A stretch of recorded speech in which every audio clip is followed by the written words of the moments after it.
My name is RighteousNicky, and welcome to another Overmind game. We're going to be playing on Dragon Shard. Bans are going to be Descartes, Genji, Muradin, Irio. First pick Whiteman by them. Whiteman has been proven to be a very scary support since she has got an auto bonus. And I'm going for first pick Tyrande. Tyrande, I think, is at the moment a very contested pick for the solo support, such that I think actually she can be bannable. Now, a lot of people won't ban her because they're more afraid of heroes like Descartes. But I think Tyrande, just by the fact that you can combo stun with her with the mark, is very scary. Besides the generally pretty good healing that she can provide nowadays.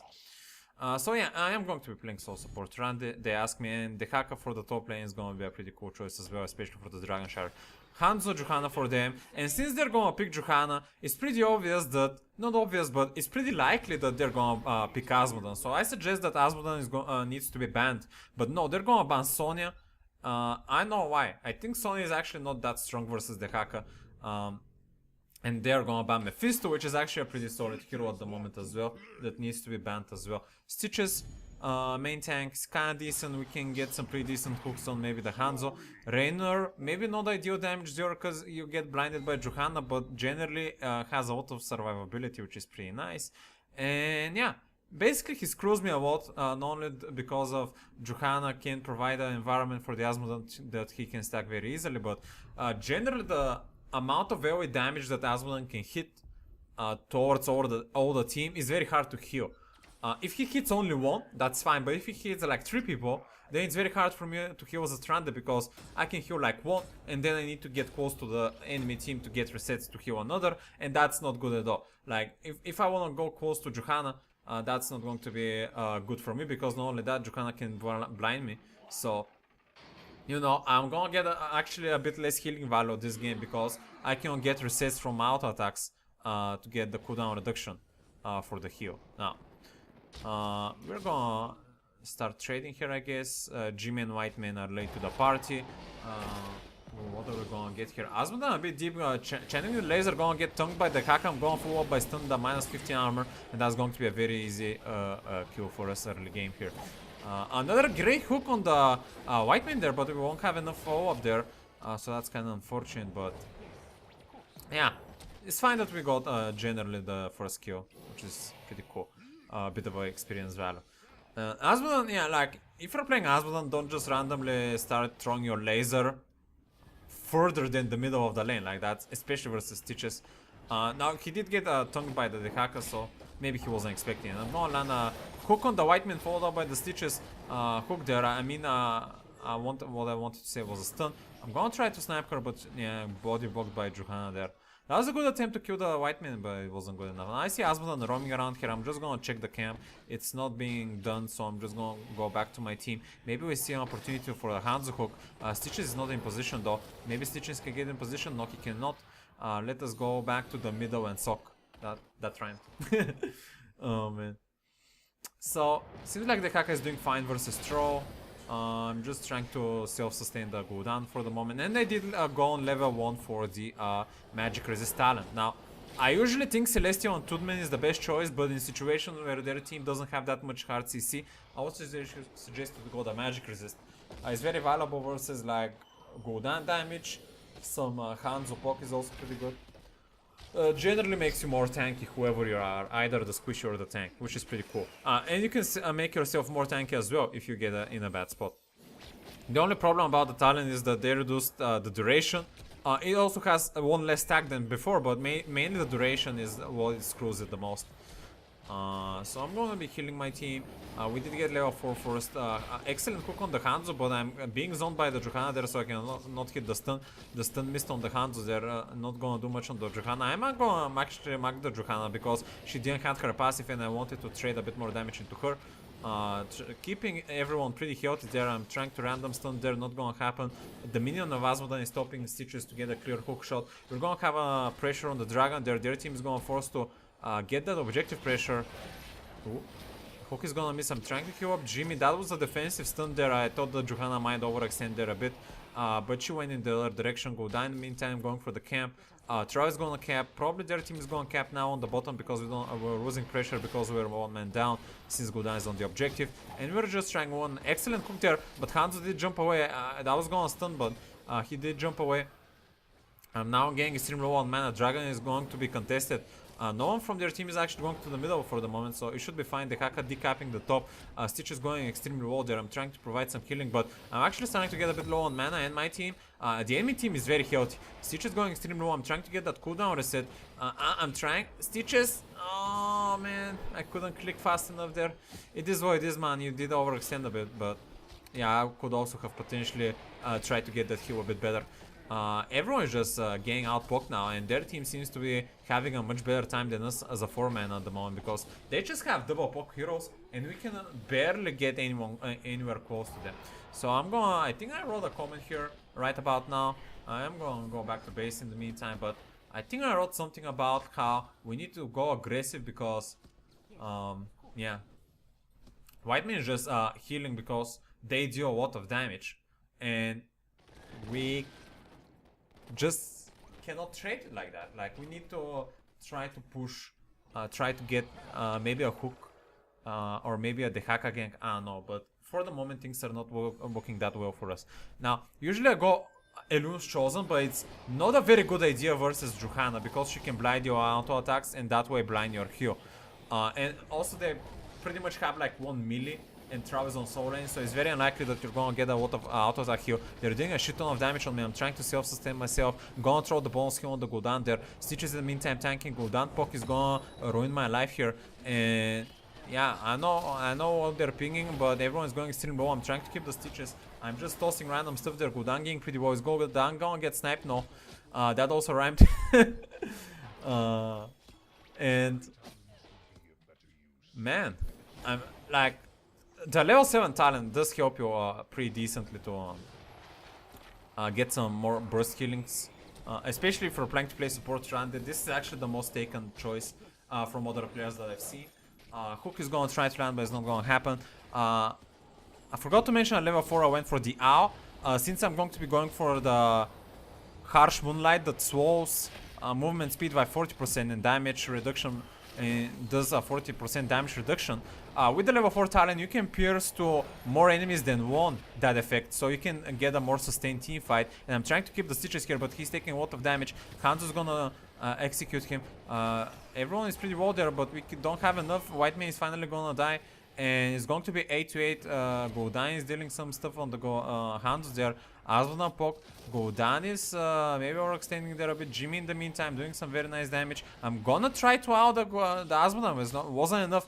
The level 4 allows you to get some bonus value from the distance, but since the owl has been reworked, it does very minimum damage at the moment. But still, you don't want to be using it for a damage tool. Nice turn on the hands there with Mark with Dow. It's not going to be enough. He's gonna still have his escape. We do have level 9. Gul'dan needs to stay on the camp because Jimmy wants to secure it on the middle, and it seems like we're going to be able to do it. Whew. I'm out of breath, man. Let me just sip a bit of water. A bit of a.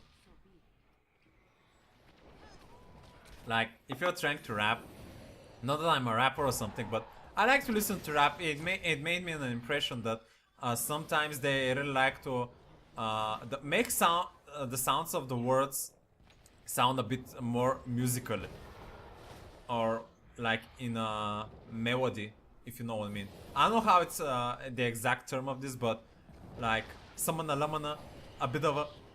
Like, they increase the sounds of some of the letters, which is a very cool play, which I like. So we did get level 10. Dragon is taking the towers, and what I was thinking about? I don't know, but we have the Shadow Stalk, and yeah, the owl. Like, if you're planning to use it for sniping, you won't be able to get that much value, but it's still a very a small tool that you can use to try to potentially secure kills. I'm gonna land the mark there, but yeah, just the Juhana is just gonna fly up. Now, I was wondering why the Dehaka pinged me there, and actually I saw now from the replay. When I played this game, I didn't understand why he pinged me. So what happened there is actually I body blocked him and he couldn't come close to Juhana to lick her. I'm gonna go into the shadow stock, I'm gonna heal. Everyone is getting very well from the enemy team, but we cannot secure a single kill. And man, at least we still have the level advantage, but things are not working that well when it comes for us trying to secure something. Gul'dan is gonna overextend and he's gonna die. Oh my. In the meantime, I'm going to be trying to bait the 3 people because I'm a pro. Gonna dodge that wolf, gonna dodge that Q, gonna dodge that white main as well, I think W. Gonna stick baiting them, but the Hackathon is not gonna hit. I was waiting for something to so we can drop the beat, but that is not gonna happen. No, not at all. The Haka is looking for the tongue, but he actually caught the commander, the demon warrior of Asmodan. That was a very nice Asmodan throw on his W there to block the tongue. And actually Asmodan seems like it's actually a very good counter in this draft, because he can block not only the tongue but Citrus's hooks. Earthquake going in, Johanna ulti jumping on me and Gul'dan. I'm trying to keep in the heals. I'm gonna mark the white main. She's gonna buff everyone with armor. Gul'dan, I'm trying to keep shadow stock is up now. Gonna provide some very nice heals. This boy is gonna get feared and hooked into the towers there, and Trau is gonna be our first kill. That Trau got very unfortunate there. Got hit by ult and hook there. I'm gonna try to do some owl snipe there, but not gonna happen. And with the level 13, you do wanna go for the Harsh Moonlight, as I said. Harsh Moonlight, reducing damage and movement speed, and being able to reduce that on more than one target with the level 4 talent. That is the best, in my opinion, combo when it comes to playing Tyrande support. Now, I've seen a lot of people actually go for, let's say on 4-day, go for the increased auto attack damage, the true shot aura to their team, resetting their dim mark, which has some use. And then on 13 going for the movement speed, which also has some use. Like Gul'dan can actually use some movement speed buff if I pick for that level 13. And we can give it to other people like Raynor who can also use it. But I think that with the Swole, oh, he's gonna get eaten by Trau, and I'm seeing the opportunity to stun there right on the spot there with the mark. Trau is gonna fall down. Gonna swallow Johanna. But she's not gonna fall down.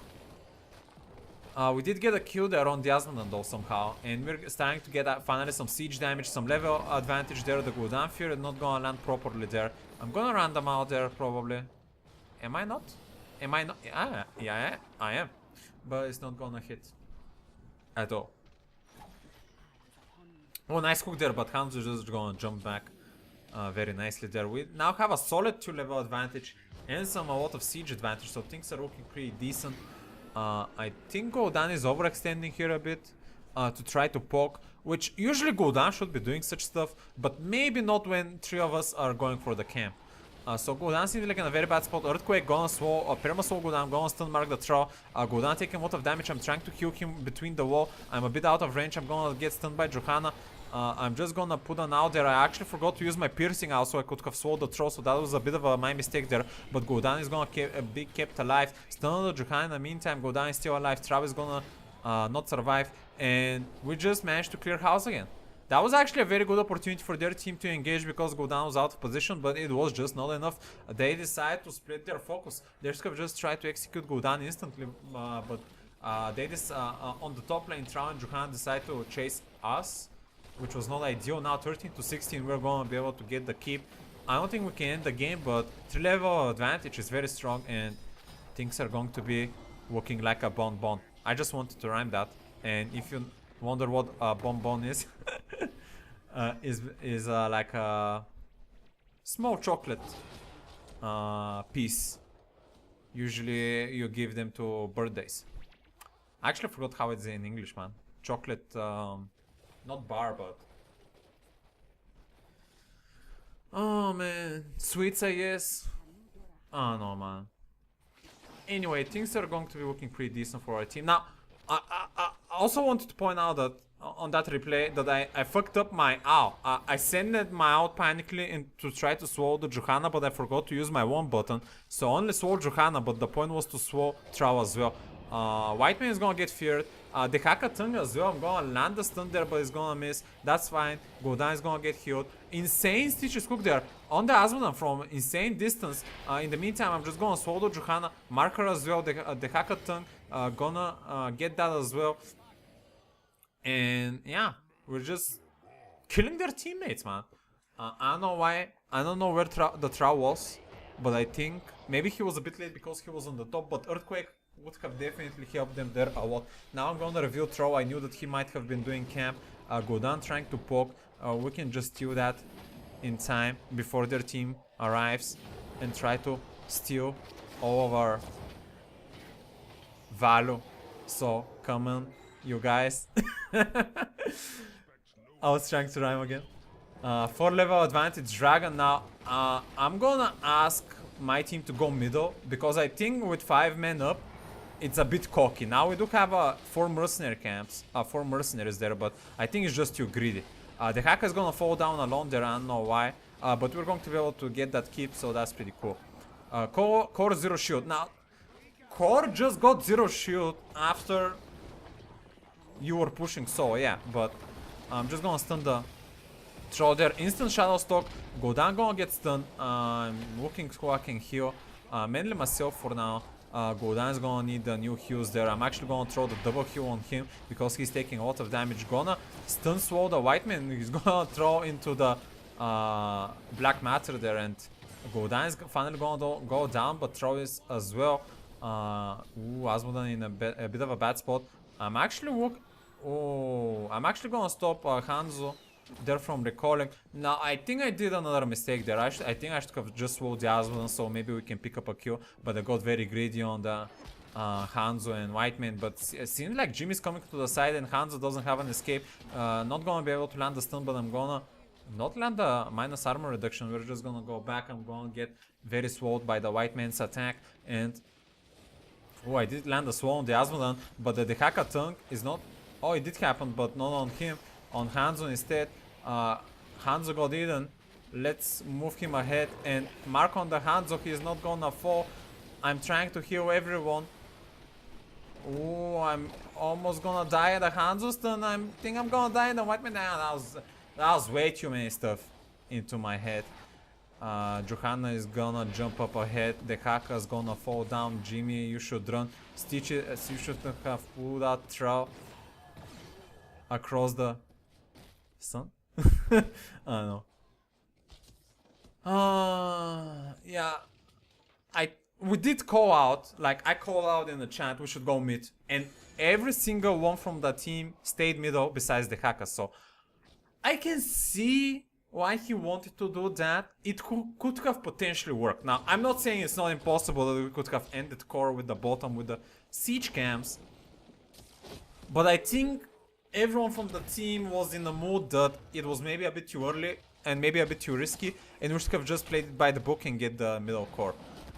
Because we can't have just taken the core very safely as 5 men, and the camps could have just did damage there anyway to put them pressure, so we can get the middle very safely.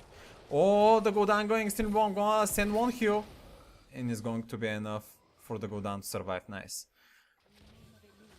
I'm gonna sword the throw in the meantime. I did pick up the snipe damage on level 60. 7% snipe on the first target. The main reason why we want to go to this talent is because you get 3-second cooldown reduction on Diao. So that means you can swallow and reduce damage a lot more often. The Haka now on the side. Asmodan's gonna die. Goldan is gonna get healed. I'm gonna go into the Shadow Stalk. Throw is a bit deep.